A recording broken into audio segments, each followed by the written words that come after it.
दोस्तों स्वागत है तमारू आजना विडियो में। आज हूँ छू गुजरातना सौथी प्राचीन हयातनगर एटले के वडनगर में के जेने पुरातन काल में आनर्तपुर अथवा आनंदनगर कहवातुं।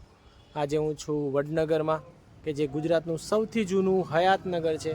आज आपणे जोईशुं वडनगर में कीर्ति तोरण, शर्मिष्ठा तळाव अने अर्जुनबारी दरवाजो आज घणी बधी जग्याओ छे। तो आज हूँ छू वडनगर में, तो आपणे जोईशुं वडनगरनी बधी जग्याओ। नरेंद्र मोदी अपना जे प्रधानमंत्री है तेमनुं गाम है आ, तो चोक्कस एमनो रेलवे स्टेशननी जे तमने याद हशे एमनी चानी दुकान एनी पण मुलाकात लईशुं आपणे। तो चलो हवे आपणे मळीए वडनगरना ए स्मारकों तरफ। तो जो गाइस आ रह्युं कीर्ति तोरण, वडनगर में आवेलुं कीर्ति तोरण जे 40 फूटनी ऊंचाई धरावे छे અને આ કોઈ વિજયની યાદમાં બનાવ્યું હતું। સોલંકી કાળ દરમિયાનનું સ્મારક છે આ, કે જે કોઈ વિજય કર્યો હોય ને એની યાદમાં બાંધવામાં આવ્યું હતું।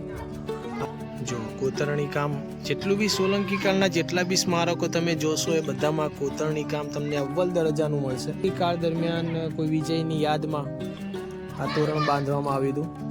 અત્યારે પણ હયાત છે, તો તમે વિચારી શકો કે આનું સ્ટ્રક્ચર કેટલું મજબૂત હશે। કે સોલંકી કાળ વખતનું સ્મારક અત્યારે પણ એવું જ ને એવું જ દેખાય છે અને બહુ ઊંચાઈ પર છે। આ 40 ફૂટ જે છે એની હાઈટ છે, જે 40 ફૂટ છે। જોઈ લો, કોઈ પણ ટેકા વગરનું આ ઊભું છે। આ બે પિલ્લર છે ને પિલ્લરની ઉપર જ આખું કીર્તિ તોરણ ઊભું છે। એટલું મજબૂત હશે આ। વડનગરના જે કીર્તિ તોરણ તમે જોઈ રહ્યા છો બંને, એ બંને મંદિરના ભાગરૂપે બનાવવામાં આવ્યા હતા, પણ અહીંયા આજુબાજુમાં કંઈ મંદિરના અવશેષો રહ્યા નથી, તો અત્યારે આ બે કીર્તિ તોરણો ઊભા છે। તો દોસ્તો આપણે આવી ગયા છે વડનગરમાં આવેલી બીજી જગ્યાએ છે શર્મિષ્ઠા લેક, એટલે કે શર્મિષ્ઠા તળાવ। તો ચલો હવે આપણે જોઈએ શર્મિષ્ઠા લેક। તો દોસ્તો આ છે વડનગરમાં આવેલું શર્મિષ્ઠા તળાવ। આ પણ એટલું જ જૂનું છે, સોલંકી કાળ દરમિયાન બાંધવામાં આવ્યું હતું। આ પણ જો અત્યારે આ શર્મિષ્ઠા તળાવ કેટલું નયન રમ્ય લાગી રહ્યું છે।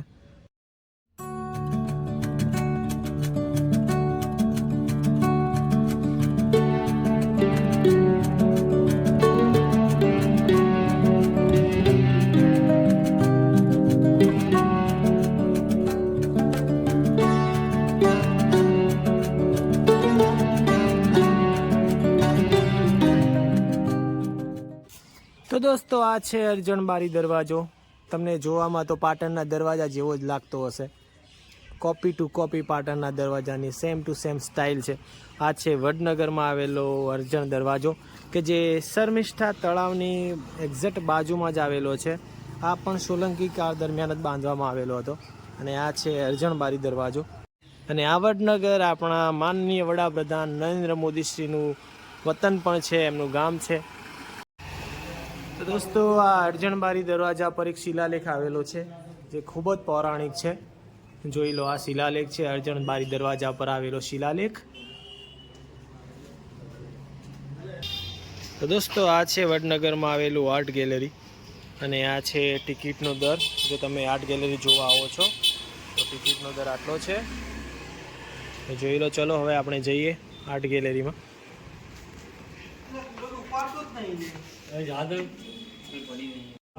तो दोस्तों जो आर्ट गैलरी तानारीरी प्रतिमाओं है अहींया।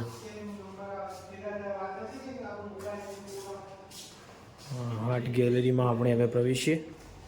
जोईए आर्ट गैलरी। वडनगर पौराणिक नगरी।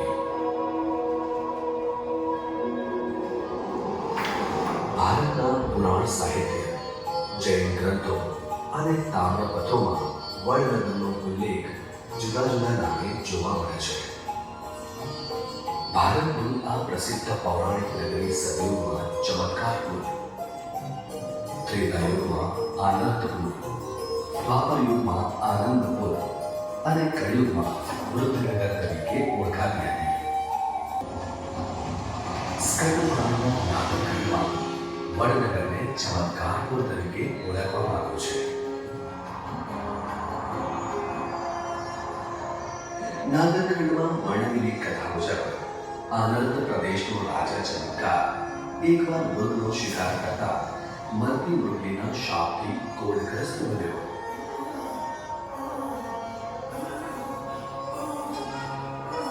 કોઢથી પીડિત રાજાને શ્રેષ્ઠ બ્રાહ્મણોએ શંખતીર્થ તળાવના ચમત્કારી પાણીમાં સ્નાન કરવા કહ્યું. રાજાએ ત્યાં સ્નાન કર્યું, ચમત્કાર થયો અને રાજા રોગમુક્ત થઈ કાંતિવાન બન્યો.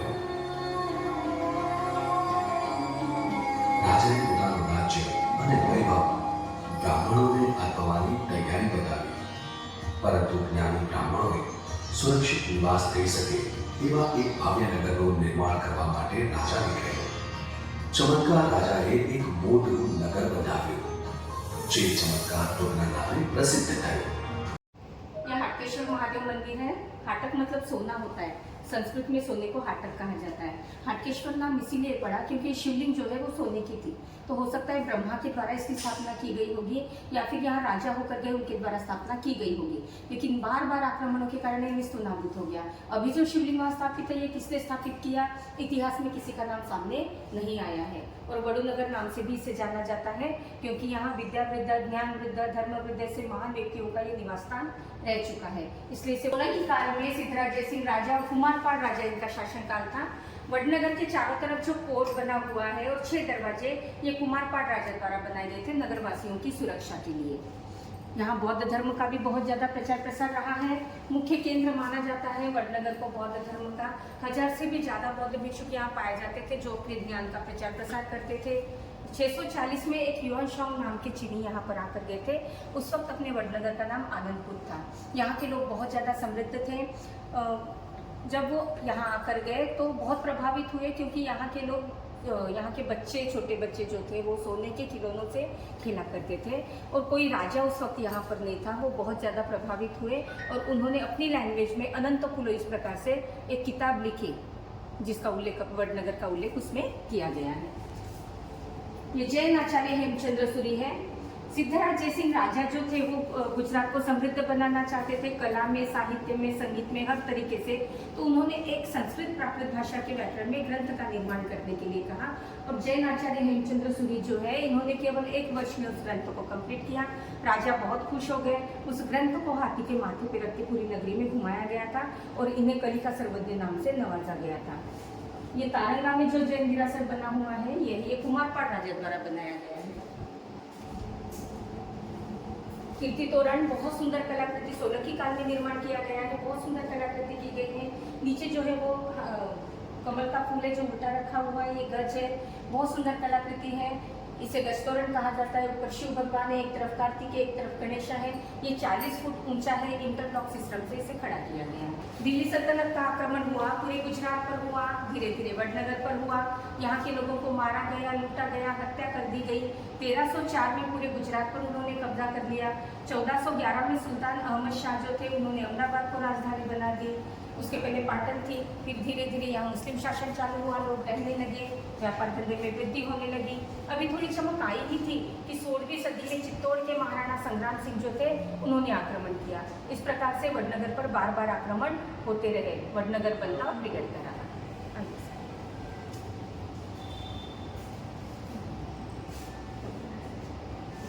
ताना और रीवी ये 2 बहनें थी और ये वडनगर से थी।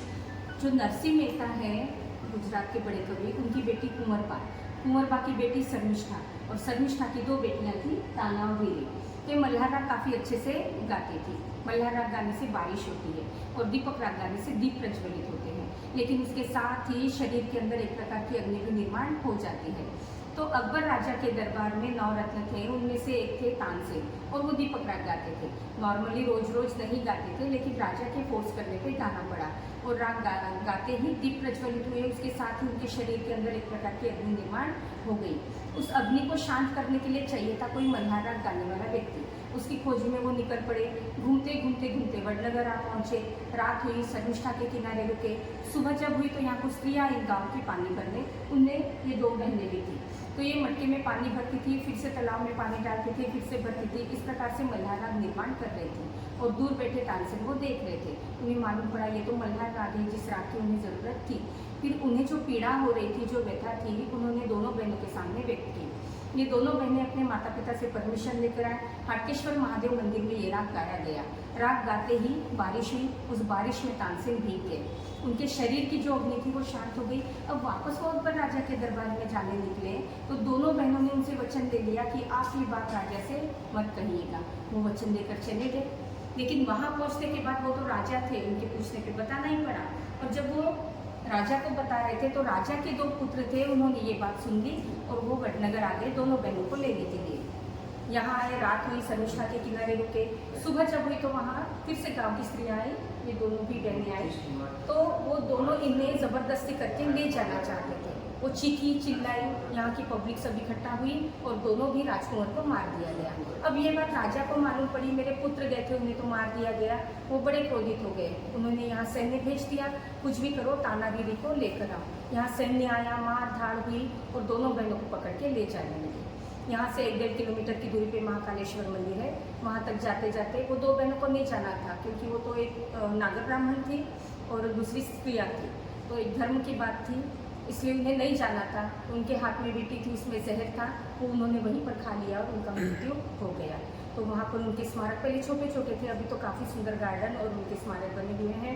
हर साल वहाँ पर शास्त्रीय संगीत का कार्यक्रम आयोजित किया जाता है उनकी याद में। अपने प्रधानमंत्री जब मुख्यमंत्री थे गुजरात के, तभी से इस कार्यक्रम का आयोजन किया जाता है। देखा था मुगलों का साम्राज्य था, उसके बाद मराठों का साम्राज्य आया। शिवाजी महाराज जो थे उन्होंने सूरत बंदर पर आक्रमण करके मराठों का आने का रास्ता खोल दिया। यहाँ के मुख्य गणता माने जाते थे पिल्लाजी गायकवाड़, कन्नाजी कदम। लोगों को सुरक्षित करने के लिए उन्होंने 10-10 लाख रुपए से ज़्यादा रकम चौथ के तरीके से ले ली। लेकिन कुछ लोग थे जो छोड़कर चले गए थे सौराष्ट्र, मारवा और राजपूताना की तरफ। उस वक्त अपने भारत पर ब्रिटिशों का शासन था और वडोदरा में सयाजीराव गायकवाड़ इनका शासनकाल था। तो जो लोग छोड़कर चले गए थे गांव, वो वापस आने लगे इनके शासनकाल में। उन्हें रहने के लिए इन्होंने घर दिए, व्यापार के लिए दुकानें, खेती करने के लिए जमीन, स्कूलें बनवाई। 1860 में वडोदरा में रेलवे स्टेशन बनवाया, 20वीं सदी में वडनगर का रेलवे स्टेशन बनवाया, मैटरनिटी होम बनवाया, स्कूल बनवाया, अपने प्रधानमंत्री जो पढ़े कुमार शाला वो बनवाए। काफी सारी चीजें फिर इन्होंने लोगों के लिए अवेलेबल करवाई। शर्मिष्ठा तालाब, इससे पहले समेड़ा नाम से जाना जाता था, फिर शर्मिष्ठा नाम कैसे पड़ा? सोमवंश के राजा के बेटे का नाम भी शर्मिष्ठा था और उन्होंने पार्वती माता का तप किया था उन्हें प्रसन्न करने के लिए, उन्हीं के नाम के ऊपर से इसका नाम शर्मिष्ठा पड़ा। पाटन में जो सहस्रलिंगी सरोवर है और शर्मिष्ठा तालाब दोनों की रचना सेम है, जो सिद्धराज राजा द्वारा बनाए गए हैं। यहाँ अपने वडनगर का रेलवे स्टेशन दिखाया हुआ है। अपने प्रधानमंत्री श्री नरेंद्र मोदी जी का बचपन का स्टैचू, चाय का स्टॉल। 17 सितंबर 1950 में इनका जन्म वडनगर में हुआ। इनकी माता का नाम हीराबा था, पिता का नाम दामोदर दास था। ये 6 भाई बहन हैं, उनमें से तीसरे नंबर के अपने प्रधानमंत्री हैं। बचपन में आर्थिक परिस्थिति खराब होने के बावजूद उन्होंने पढ़ाई के साथ साथ अपने माता पिता की हेल्प की, RSS ज्वाइन किया। इस प्रकार से वो कुछ करना चाहते थे अपने देश के लिए और जीवन में आगे बढ़े, आज अपने देश के प्रधानमंत्री हैं। अपने वडनगर में 365 तालाब है, तालाब थे, मंदिर है, उसमें से कोई एक तालाब पश्चिम दिशा बाजू हो सकता है। और यहाँ मैप दिखाया हुआ है अपने वडनगर का। ओके मैडम, आपका नाम क्या है मैडम? किरण पटेल सर। मैं गुजरात से ही हूँ। जी। Okay, thank you so much all of you, thank you. Welcome sir. તો દોસ્તો આ આર્ટ ગેલેરીની એકવાર જરૂર મુલાકાત લેજો, તમારા પૈસા વસૂલ થઈ જશે। ચોક્કસ જરૂરથી મુલાકાત લેજો। તમે વડનગર આવો છો તો આર્ટ ગેલેરીની મુલાકાત ચોક્કસ લેજો। બહુ સુંદર આયોજન રીતે તમને બધું જ બતાવવામાં આવશે વડનગરનું। તો એકવાર જો તમે વડનગર આવો છો તો ચોક્કસ આ આર્ટ ગેલેરીની મુલાકાત લેજો। તો ચલો હવે આપણે જઈએ આપણી નેક્સ્ટ પ્લેસ तरफ। તો દોસ્તો આપણે આવી ગયા છે વડનગરમાં આવેલી બૌદ્ધિસ્ટ મોનેસ્ટરી કે જે આ બૌદ્ધના અવશેષો મળેલા છે। તો આપણે એ જગ્યા પર આવી ગયા છે, તો અંદર જઈને જોઈએ। તો જો દોસ્તો આ વડનગરમાં ખોદકામ દરમિયાન આ બૌદ્ધના અવશેષો મળી આવેલા, જો આ કેટલું પ્રાચીન લાગી રહ્યું છે। આ ખોદકામ દરમિયાન આ મળેલું છે। જો દરવાજા તમે જો કસકોટ દરવાજાથી થોડા જ અંતરે આવેલું છે આ બૌદ્ધિસ્ટ મોનેસ્ટ્રી। નીચે જવાની મનાઈ છે દોસ્તો, તો અહીંયા ઉપરથી જ આપણે જોવું પડશે। આની કોઈ ટિકિટ નથી, આનો કોઈ ચાર્જ નથી, તમે જોઈ શકો છો। તો ચીની મુસાફર યુએન સાંગ પણ અહીંયા આવેલા છે. અહીંયા પણ એમને વડનગરની મુલાકાત લીધેલી છે અને એમની જે બુક હતી એમાં એમણે વડનગરનો ઉલ્લેખ કરેલો છે. યુએન સાંગ જે ચીની મુસાફિર હતા કે જે ભારતના ઘણા બધા શહેરોમાં ફરેલા અને એમને એમની પ્રવાસ નોંધ લખેલી. એ પ્રવાસ નોંધમાં આ વડનગરનો પણ એમને ઉલ્લેખ કરેલો. તો દોસ્તો આપણે આવી ગયા છે તાનારીરી સમાધિ જોડે. અહીંયા મસ્ત ગાર્ડન બનાવવામાં આવ્યું છે, સમાધિ છે તાનારીરીની. તો આપણે અંદર જઈએ ને જોઈએ તાનારીરી. તો દોસ્તો આ તાનારીરીની સમાધિ છે. તાના અને રીરી. તો આ તાનારીરીની સમાધિ છે અહીંયા પહેલાં સમાધિ જ હતી પણ અત્યારે સુંદર ગાર્ડન બનાવવામાં આવે છે. તો આ બંને બહેનો જે નાગર બ્રાહ્મણ હતી વડનગરની. હાટકેશ્વર મહાદેવનું મંદિર વડનગરના નાગર બ્રાહ્મણોના કુળદેવતાનું મંદિર છે. આ ખૂબ જ પ્રાચીન મંદિર છે. આ વડનગરમાં આવેલું છે હાટકેશ્વર મહાદેવનું મંદિર. ખૂબ જ પ્રાચીન મંદિર છે આ. તો ચલો હવે ત્યાં મંદિરમાં જઈએ, હું તમને મંદિર બતાવું.